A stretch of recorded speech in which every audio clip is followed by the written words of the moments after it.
외경에 있는 이야기 하나로 오늘 말씀을 시작하겠습니다. 하루는 예수님께서 제자들을 불러 모으시더니 나를 위해서 돌 하나씩 들고 오너라 그렇게 말씀하셨어요. 다른 설명은 없었어요. 그래서 제자들은 다 주변에 돌 하나를 줄어서 예수님을 따르고 있었는데 계산이 밝은 베드로는 그저 아무 말씀도 안 하고 돌 하나를 주워오라고 했으니까 쉬운 걸로 하자. 그래 잔돌 하나를 들고 주머니에 놓고 예수님을 쫄랑쫄랑 따라갔습니다. 예수님께서 산 위에 오르신 다음에 정오가 되었습니다. 그러더니 제자들 앉혀놓으시고 손을 들어 기도하시니까 들고 왔던 돌들이 빵이 됐습니다. 그래서 예수님께서는 우리 점심 먹자 했습니다. 베드로는 점심이 순식간에 끝나버리고 말았습니다. 황당하게 됐습니다. 식사 후에 예수님께서 다시 그 제자들에게 나를 위해서 돌을 하나씩 들고 오라고 명하셨습니다.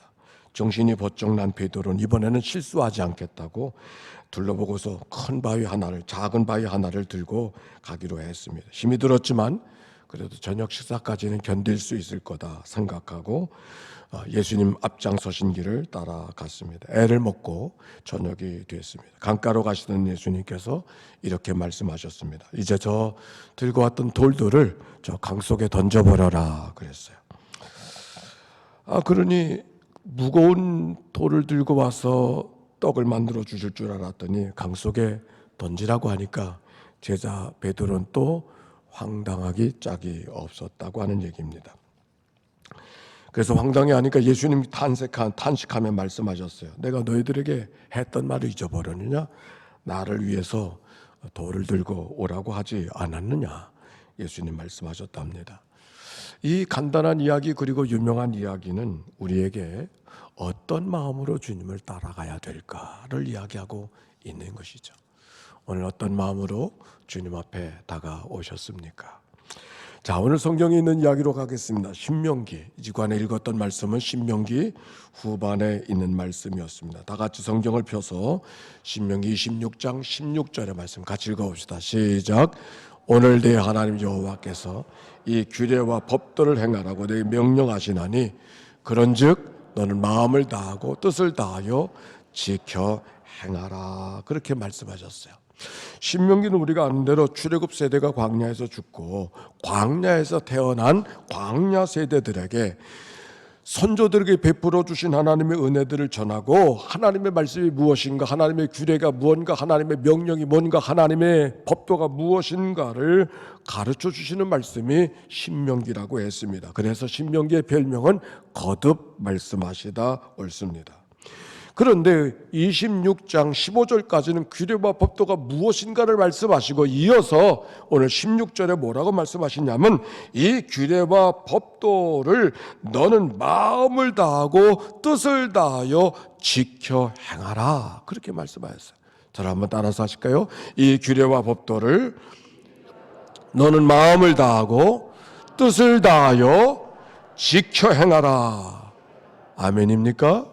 그리고 이어주신 말씀이 그 유명한 신명기 28장 축복장이라고 일컬어지는 말씀입니다.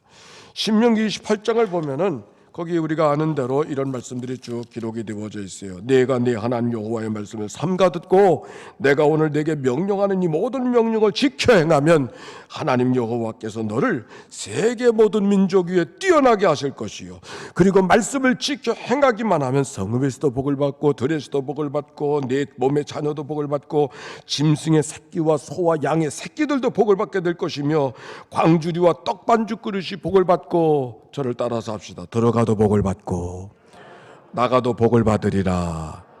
이 복이 여러분에게도 임하게 되시기를 바랍니다. 아멘.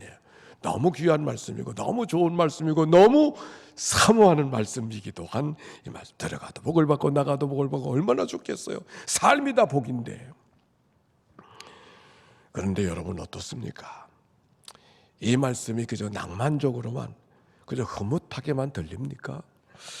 왠지 모르게 제 마음은 이 말씀이 흐뭇하게 들려지는 게 아니라 뭔가 하나님께 아멘 하면서도 뭔가 이렇게 걸리는 게 있어요. 왜 걸리는가? 말씀을 듣고 지켜 행하면 복이 된다 그랬는데 말씀을 듣고 지켜지지 아니하면 저주가 임한다는 말씀이 이어서 복이 임하는 것보다 더 많은 부분들을 몇 배나 더, 신명기 28장이 모두 68절까지 기록이 되어져 있는데 1절부터 15절까지만 14절까지만 복이 오고 그 다음부터는 다 지켜 행하지 않으면 저주가 임하게 될 것이고 지켜 행하지 않으면 저주가 임하게 될 것이고 그렇게 말하고 있어요. 여러분, 이 말씀을 어떻게 우리가 받아야 될까? 성경 공부를 하는데 한 분이 제게 이렇게 물었습니다. 하나님이 너무, 신민숙이나 이렇게 읽어가다 보니 너무 하나님이 잔인하신 것 같다고, 하나님이 너무 하신 것 같다고, 사람들이 이런저런 실수가 있는데 그 실수를 너무 하나님이 세게 다루시는 거 아니냐고 얘기는 그런 거예요. 그래서 제가 이렇게 대답을 했어요.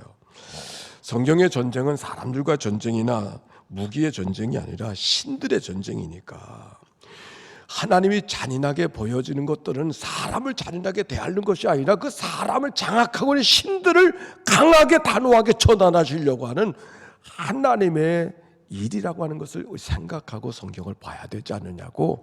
설명은 그렇게 됐지만은 다 충분히 이해가 된 것 같지는 않았습니다. 오늘 성경에 있는 얘기로 다시 돌아가서 말이에요. 지켜 행하면 복이 된다는 말씀이 오히려 모르게 우리들의 마음속에 편안하지 않은 마음을 주는 게 웬일일까요? 그런데 이런 질문이 생기지 않습니까? 그래요. 사람이 만약 옳게 살면 복을 받고 그르게 살면 저주를 받는 것이 성경의 가르침이라고 하면, 아니 성경의 가르침이 그뿐이라고 한다면 공자의 도덕과 성경은 무슨 차이가 있을까?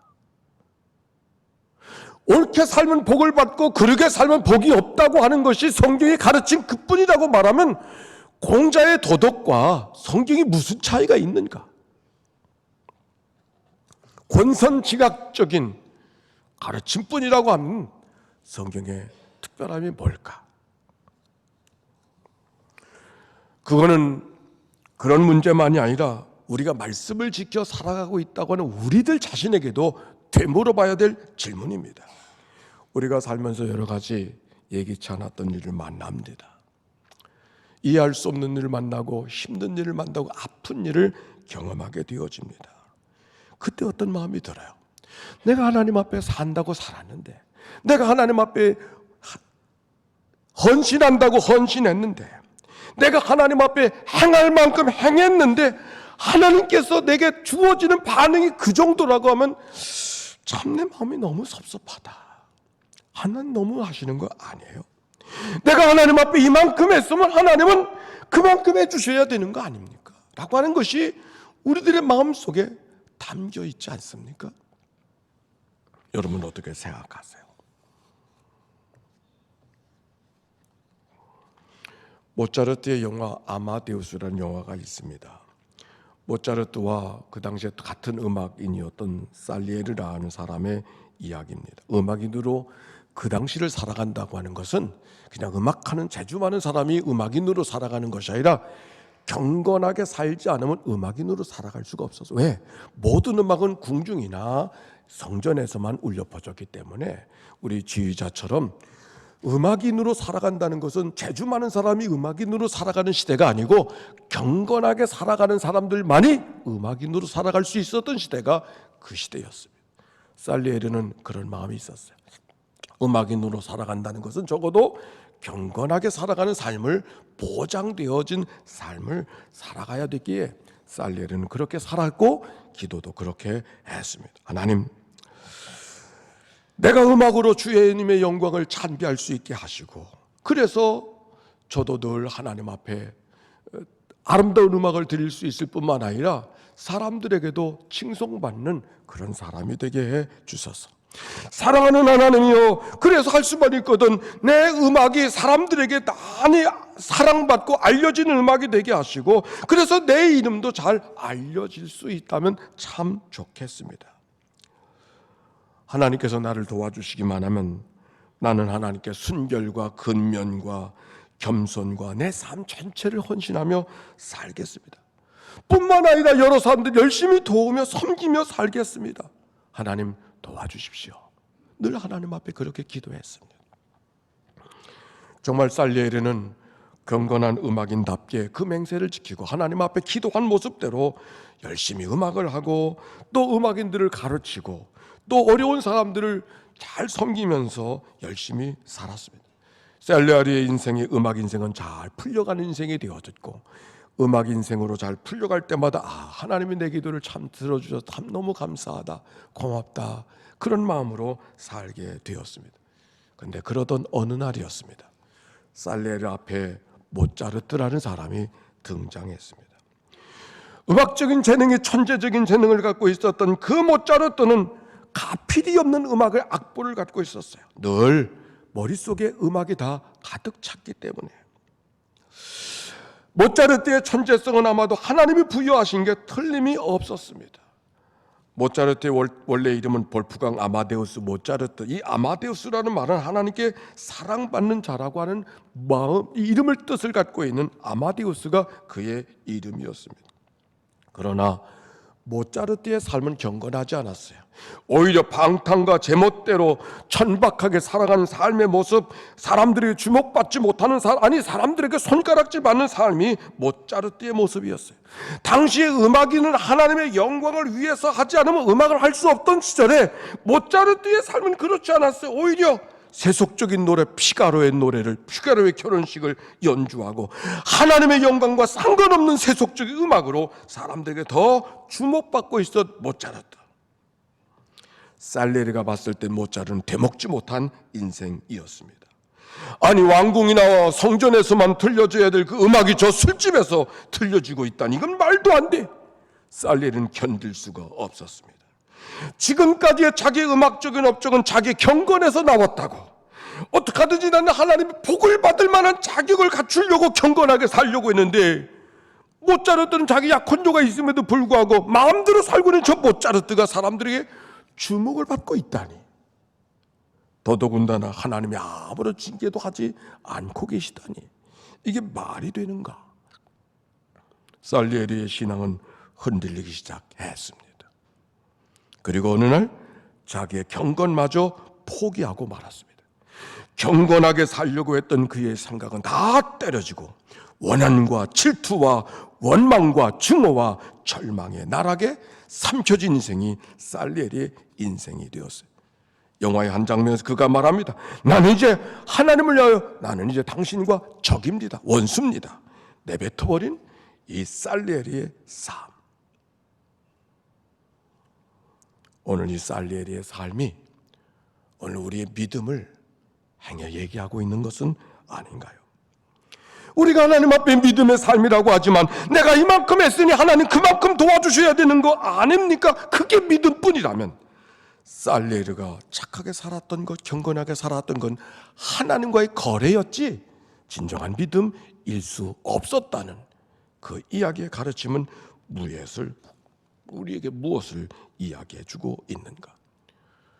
오히려 그는 모차르트를 못마땅하게 생각했지만 결국은 모차르트보다 더 추악하고 모차르트보다 더 하나님과 멀어진 인생을 살았던 것이 살리에리의 삶이었던 것을 영화의 한 토막이 우리에게 이야기해주고 있는 거죠. 오늘 우리의 삶은 어떻습니까? 오늘 우리의 믿음은 어떻습니까?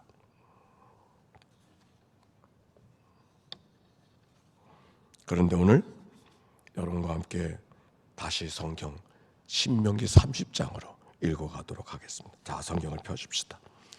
신명기 30장 1절 말씀 읽어볼까요? 시작.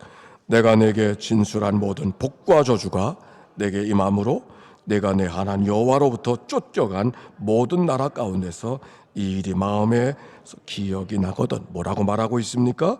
복과 저주가 내게 임함으로 어떻게 됐다 그랬어요? 내가 내 하나님 여호와께로부터 쫓겨간 모든 나라에서, 지금 이 사람이 어디에 가 있는가? 쫓겨간 자리에, 포로된 자리에 가 있음을 말하고 있는 것이죠. 다시 반복해서 성경의 말씀으로 말하면 신명기 28장 말씀, 규례와 법들을 지키면 복이 될 것이라고, 지키지 못하면 저주를 받을 것이라고 했는데 지금 이 사람들은 어디가 있는가? 지키지 못해서 저주받은 인생, 화를 입은 자리에 가 있는 것을 발견하게 되어지는 거예요. 어떻게 해야 되는가? 그들은 다시 소생의 기회가 있는 것인가? 묻고 있는데 오늘 성경은 2절 이렇게 말하고 있습니다. 30장 2절 말씀 시작. 너와 네 자손이 네 하나님 여호와께로 돌아와 내가 오늘 네게 명령한 것을 온전히 따라 마음을 다하고 뜻을 다하여 여호와의 말씀을 청종하면 네 하나님 여호와께서 마음을 돌이키시고 너를 긍휼히 여기사 포로에서 돌아오게 하시되 네 하나님 여호와께서 흩으신 모든 백성 중에서 너희를 모으시리니. 뭐라고 말씀하고 있습니까? 내가 어느 곳에 가 있을지라도 내가 하나님께 돌아오기만 하면, 내가 명령한 것을 온전히 따라 마음을 다하고 뜻을 다하여 하나님의 말씀을 청종하면 네 하나님 여호와께서 마음을 돌이키시고 너희를 긍휼히 여겨 주소서 너를 포로로 잡혀간 그 자리에서 돌아오게 하시고 거기서 너희를 다시 이끌어 돌아오게 하실 것이라고 하는 말씀인 것이죠. 여기 주목해야 될 단어는 두 개입니다. 하나는 여호와의 말씀을 청종하면, 여호와의 말씀을 청종한다는 말은 샤마타, 경청하다, 귀담아 듣다, 순종하다. 하나님의 말씀을 마음을 다하고 뜻을 다하여 귀담아 듣는 사람, 그래서 순종하는 그 마음을 갖고 있을 때 하나님이 어떻게 하시는가? 너를 긍휼히 여겨주사. 긍휼이라고 하는 말 라하임이라고 하는 이 말은 어떤 의미냐면 측은하게 여긴다, 뭐 그런 말이 아니라 이 말씀 속에는 부모가 자식에게 쏟는 무조건적인 사랑으로 너를 대해 주시겠다고 하는 그런 말씀이에요. 무슨 사랑으로? 부모가 자식을 대하는 무조건적인 쏟아주는 사랑으로 그를 대해 주시겠다는 이 말씀. 자, 하나님의 말씀을 지키지 못해서 저주를 받아서 지금 나날의 포로가 되어져 있어서 정말 한숨 쉬고 단식하며 살아간 날마다의 삶을 살고 있지만, 그러나 그가 그 자리에서 있을지라도 저주받은 단식한 인생을 살고 있을지라도 하나님의 말씀을 청중하고 마음을 돌이켜 하나님께 향하기만 하면은 하나님께서 부모가 자녀들에게 쏟아주는 사랑을 너희들에게 내려주어서 너희들을 다시 이끌어 오시겠다고 하는 이 하나님의 말씀. 묻겠습니다.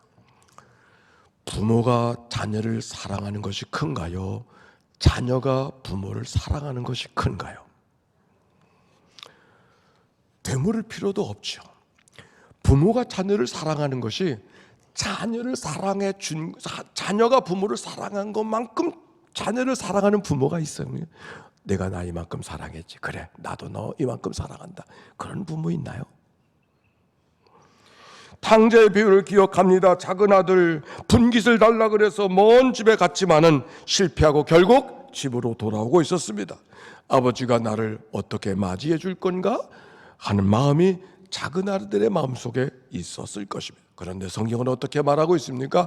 아직도 상거가 먼데 달려가 목을 끌어안고 입을 맞추며 신발을 신기고 옷을 갈아입히고 가락지를 끼우고 양을 잡아 잔치를 만들었다고 했습니다. 돌아온 아들은 생각도 못했던, 상상도 못했던 반응을 아버지께서 해주시는 거예요. 아들은 돌아온 것밖에 없는데, 돌아선 것밖에 없는데 아버지는 온 마음으로 아들을 맞이해 주고 있는 이 아버지의 마음이 오늘 성경에 긍휼히 여기는 마음인 것이죠. 이제 다시 성경 읽었던 신명기 30장 맨 마지막 9절과 10절의 말씀입니다. 같이 읽어봅시다.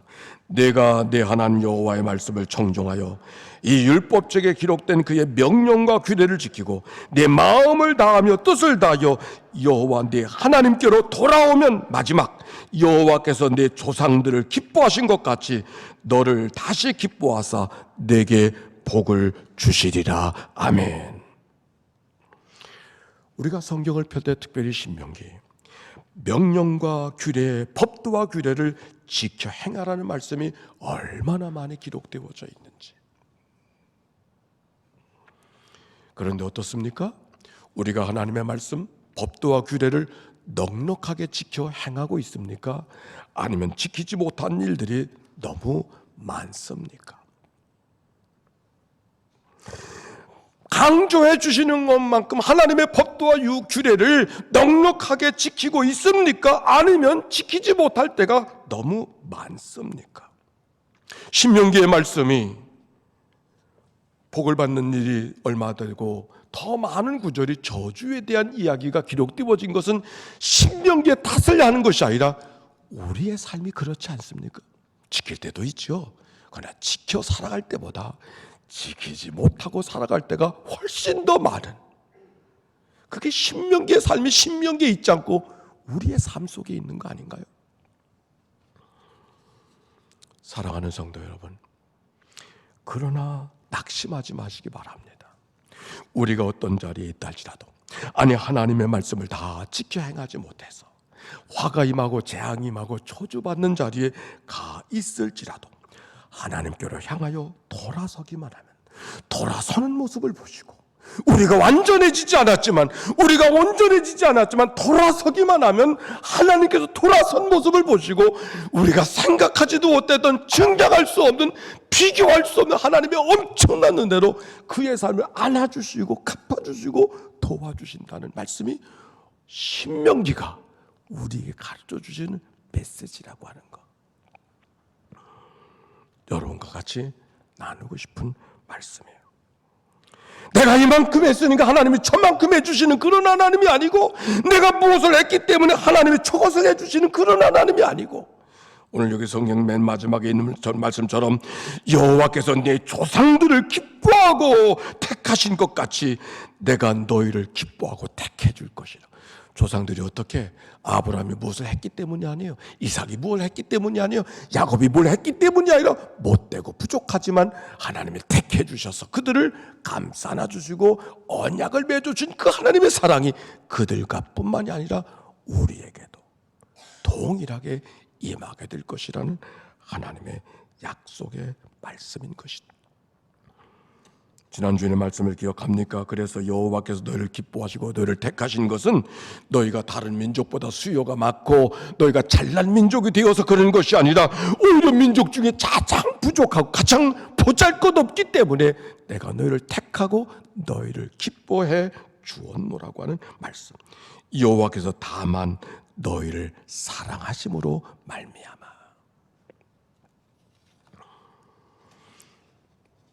에베소서 2장 8절입니다. 너희가 그 은혜를 인하여 믿음으로 말미암아 구원을 얻었나니 이것이 너희에게서 난 것이 아니요 하나님의 선물이라. 오늘도 하나님 앞에 나와 고개 들고 예배할 수 있으면, 우리가 행한 것은 부끄럽고 죄송한 것뿐이지만 그래도 하나님 앞에 밝은 얼굴로 나와 고개 들고 하나님을 찬송하고 하나님 앞에 기도할 수 있으면 내 안에 무엇이 있기 때문이 아니라 그럼에도 불구하고 나를 감싸 안아주신 하나님의 긍휼히 여겨주시는 라하임, 그 은혜가 우리 가운데 있기에 오늘도 하나님을 예배하는 줄로 믿습니다. 그 은혜가 여러분 모두 가운데 임하게 되시기를 바랍니다. 그런데 오늘 여러분과 함께 나누고 싶은 말씀은 그 다음 말씀이에요. 신명기 가운데 가장 반복되는 말씀이 뭔가? 오늘이라고 하는 말이에요. 오늘. 오늘이라는 말이 성경에 종종 나와요. 그런데 오늘이라는 말이 민수기에는 딱 한 번 나와요. 레위기서에는 딱 3번 나와요. 출애굽기에는 딱 8번 나와요. 창세기는 이 23번 나와요. 그런데 신명기, 우리가 읽었던 신명기에는 무려 71번이 나와요. 비교할 수 없어요. 오늘 또 오늘. 지켜 행하라고 하는 말씀이 그냥 지켜 행하라고 하지 아니하고 오늘 지켜 행하라고 말씀하시는 거예요. 오늘이 없이 지켜 행하라고 하면 우리가 얼마나 행했는가로 그걸 가지고 하나님을 만나야 될지 몰라요. 그런데 하나님은 지난날에 지켜 행하지 못했다 할지라도 그거 가지고 문제 삼지 아니하시고 오늘 이게 은혜 아닌가요? 이게 은혜 아닌가요? 오늘이 없었다면 우리가 하나님 앞에 설 수 있는 사람 누가 있어요? 늘 주눅 들고 하나님 앞에 눈물밖에는 흘릴 게 없는 거죠. 그러나 하나님은 과거를 묻지 아니하시고 지나간 날들을 묻지 아니하시고 오늘 지켜 행하라.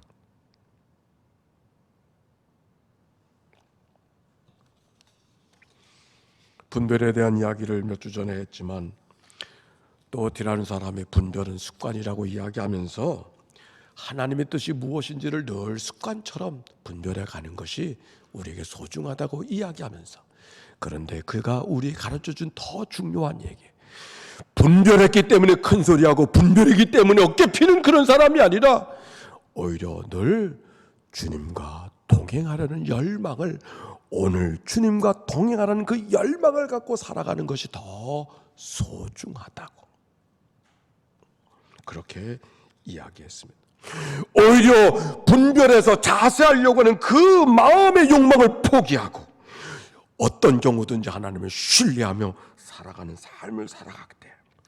그때 비로소 성령이 나를 변화시켜 주시는 삶을 살아가도록 이끌어 주실 것이라고 이야기해 주었습니다. 말씀을 지켜 바르게 살고, 말씀을 지켜 옳게 살고, 말씀을 지켜 맞게 사는 거 왜 중요하지 않겠어요? 성경은 논의 우리에게 그렇게 말씀하고 있는 것이죠. 그러나 그래서 제사를 드릴 수 있고 그래서 찬송을 부를 수 있다면 하나님 앞에 제사 제대로 드릴 만한 사람이 누가 있겠소? 그러나 오늘 성경, 우리의 삶이 다 지켜 행하지 못했지만, 실패와 좌절과 연약함이 있지만 어제의 일로 묻지 아니하시고 오늘 하나님 앞에 마음을 돌이키고 오늘 하나님 앞에 찬송할 수 있고 오늘 하나님의 말씀 앞에 붙들려 있으면 하나님의 그를 기뻐하시고 그를 맞아주시고 라하임 긍휼하심으로 우리의 삶을 감싸 주시겠다는 이 하나님의 약속의 말씀이 오늘 이 강단을 향한 우리 모두를 향한 하나님의 말씀인 것을 기억하고 믿음으로 용기를 갖고 살아가는, 믿음으로 용기를 갖고 살아가는 그런 은혜가 모두에게 있게 되시기를 주의 이름으로 축원합니다. 존 누턴이라는 사람이 있습니다. 이 사람은 노예 상인이었습니다. 노예 상인은 피도 눈물도 없는 잔인한 사람들입니다. 아프리카에서 노예 한 배 안에 500명쯤을 태운대요. 그러면 그 노예를 데리고 신들에게 가거나 어디를 가면은 살아남은 사람이 200명밖에 없었대요. 소돼지도 그렇게 하지 않을 거야. 그런데 사람을 그렇게 데려다가 노예로 팔아, 그런 양심의 가책이 없어요. 그렇게 살던 존 뉴턴이 어느 날 대성 한복판에서 풍랑을 만나며 죽음 앞에 서게 됐을 때 하나님 앞에 기도하고 다시 살겠다고 고백을 합니다. 정말 그는 그 위기를 통해서 다시 살게 되어졌고, 자기가 노예 무역은 계속하고 있었지만 노예 처우를 새롭게 개선해 주었다는 얘기가 되어졌습니다. 그러나 그의 삶은 그곳으로 끝나지 않았습니다. 그에게는 자기를 사랑하는 어머니가 계셨는데 어머니가 눈물로 자기 아들이 목회자가 되기를 원하는 간절한 눈물의 기도가 있었습니다. 그 어머니의 기도를 이길 사가 누가 있겠습니까? 나이가 30살이 되어졌었을 때, 그는 22살부터 선장이었었는데 30살이 되어졌을 때 선장직을 그만두고 신학교를 가고 영국 성공의 신부가 됩니다. 그리고 하나님의 은혜를 생각해 보지만 아무리 지우고 싶어도 자기가 선장으로 노예 무역하고 살았던 지나간 날들의 그 추악한 자신의 삶을 잊힐 방법이 없는 거예요. 갚을 수가 없어요. 오늘은 신학교에 가 있지만은 그러나 지나가는 자기가 못된 삶은 어떻게 해볼 도리가 없는 거예요. 근데 그때 자기의 삶의 모습으로는 갚을 수가 없지만 어떤 죄라도 갚아주신 하나님의 십자가의 은혜가 그 심령 속에 가득 임하게 되었을 때 그가 불렀던 고백, Amazing Grace, 그래서 놀라운 은혜, 그 찬양을 그가 지게 하신 것이죠. 나는 할 수 없는 죄인이지만 온없다 인정해 주시고, 나는 할 수 없는 죄인이지만 화목하게 해주시고, 나는 할 수 없는 죄인이지만 양자 삼아 주신 그 하나님의 은혜가 존 누턴에게 임한 것처럼 오늘 이 아침 우리 모두 가운데 은혜로 임하는 아침이 되어지기를 바랍니다.